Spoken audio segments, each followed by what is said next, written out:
हादसे की शुरुआती जांच रिपोर्ट सामने आ गई है।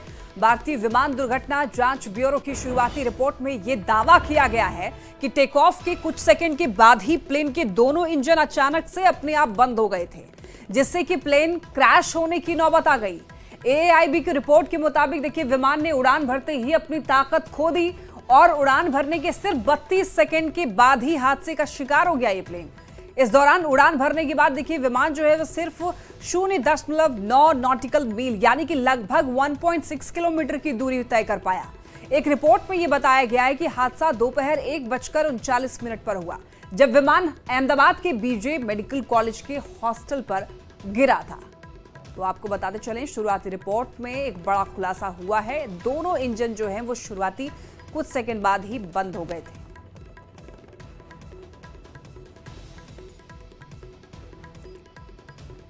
हमारे साथ कैप्टन शंभू प्रसाद सिन्हा जी जुड़ रहे हैं, जो कि पूर्व पायलट हैं। शंभू जी, आपका बहुत स्वागत है न्यूज़ 18 बिहार झारखंड पर। और देखिए, एक रिपोर्ट अभी जो सामने आई है उस विमान हादसे से जुड़ी हुई, बताया जा रहा है कि कुछ ही सेकंड के बाद दोनों इंजन जो थे वो बंद हो गए थे जैसे ही प्लेन टेक ऑफ किया।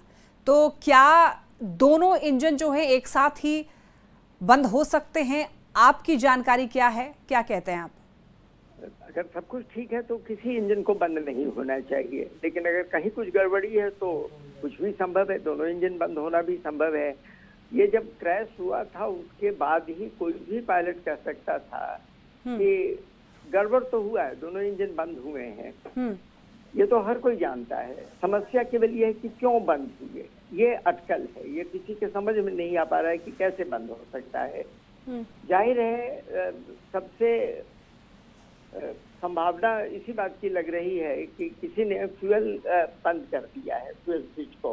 फ्यूल स्विच नहीं, उसको अलग नाम है, लेकिन लोगों के लिए मैं स्विच ही कहना पसंद करूंगा। अच्छा, क्या ये पॉसिबल है कि दोनों इंजन जो है वो एक साथ बंद हो जाते हैं?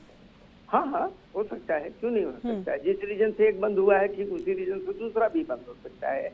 मैं कुछ ज्यादा नहीं कहना चाहूंगा, फिर भी मेरी अटकल है कि कुछ छेड़छाड़ इसके साथ हुआ है जमीन पर। ये मैं पहले दिन से सोच रहा हूँ, लेकिन मेरे पास कोई इसके लिए सबूत नहीं है कि मैं कहूँ। लेकिन ऐसा संभव है कि किसी ने जानबूझकर बदमाशी में कुछ ऐसा कर दिया है कि जितना भी कम फ्यूल बचा था पाइपलाइन में, उससे जहाज टैक्सी करके रनवे तक गया और टेक ऑफ कर गया। टेक ऑफ करने के तुरंत बाद फ्यूल खत्म हो गया, क्योंकि वो पहले से बंद कर दिया गया था, और जहाज का क्रैश होना। तो अच्छा, जो भी टेक ऑफ से पहले जब जांच की गई होगी, सब कुछ ठीक ठाक है कि नहीं प्लेन में, ये सब जब चेक किया जा रहा होगा, तो क्या दोनों इंजन की खराबी की जानकारी नहीं मिली होगी? और अगर जिसको चेक करना है वही कर दे तो? यानी कि आप सवाल खड़े कर रहे हैं? कर तो रहा हूं। यानी कि ये हो सकता है, साजिशन भी किया जा सकता है। अगर हुआ है तो बहुत ही दुखद हुआ है, लेकिन इसकी पूरी आशंका मुझे लग रही है। और जहां तक आप कहते हैं कि सब कुछ चेक किया जाएगा, जहाज इतना बड़ा होता है कि सब कुछ चेक हो ही नहीं सकता है। पार्ट ही होता है। जहाज अगर सुबह दिल्ली से चला है तो मान लिया जाता है कि जहाज में सब कुछ ठीक है। अब रास्ते में क्या क्या चीजें गड़बड़ी हो सकती है, उसकी चेकिंग कर ली जाती है। लेकिन वहीं पर अगर कोई मौका निकाल करके बदमाशी कर ले, बंद कर दे फ्यूल को, तो पाइप में जितना है उतना जाएगा। लेकिन आपस में जो दोनों की बात हुई है, उससे खाली यही लगता है कि हाँ स्विच बंद किया है किसी ने। लेकिन और ठीक है, मुझे पता है, मैं लाइव टीवी पर बोल रहा हूँ, लेकिन आशंका एक ही बात की लगती है। वैसे और कोई दूसरा कारण नहीं हो सकता है कि दोनों फ्यूल बंद हो जाए, दोनों इंजन बंद हो जाए।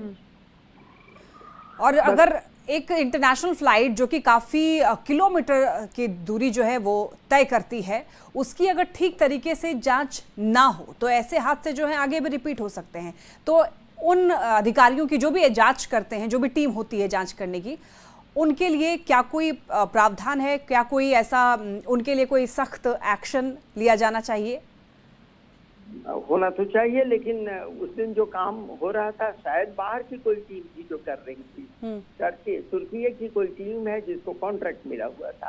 आजकल जहाज कंपनी के बहुत कम ही एम्प्लॉई हैं जो काम करते रहते हैं। ढेर सारा काम जब आप जाती हैं टिकट लेने के लिए, जब सामान रखा जा रहा है, नीचे जो साफ सफाई हो रही है, सब काम कॉन्ट्रैक्ट पर होता है, जो दूसरों को दे दिया जाता है करने के लिए। लोग सस्ता पड़ता है। ये कोई कंपनी है सफाई की तो 10 जहाँ जाएंगे वो सबकी सफाई कर देगा, उसे आप थोड़ा कम पैसे दीजिए, आपको कोई न सैलरी देनी है, न पेंशन देना है, न कोई अलाउंस है, न कुछ भी है, सस्ता पड़ता है। एविएशन का बिजनेस बढ़िया बिजनेस नहीं है, घाटे का काम है। इसीलिए लोग लगातार कोशिश में रहते हैं कि इसको कैसे सस्ता किया जाए, और जब भी ऐसी कोशिश होती है तो कॉम्प्रोमाइज होता है सेफ्टी के साथ।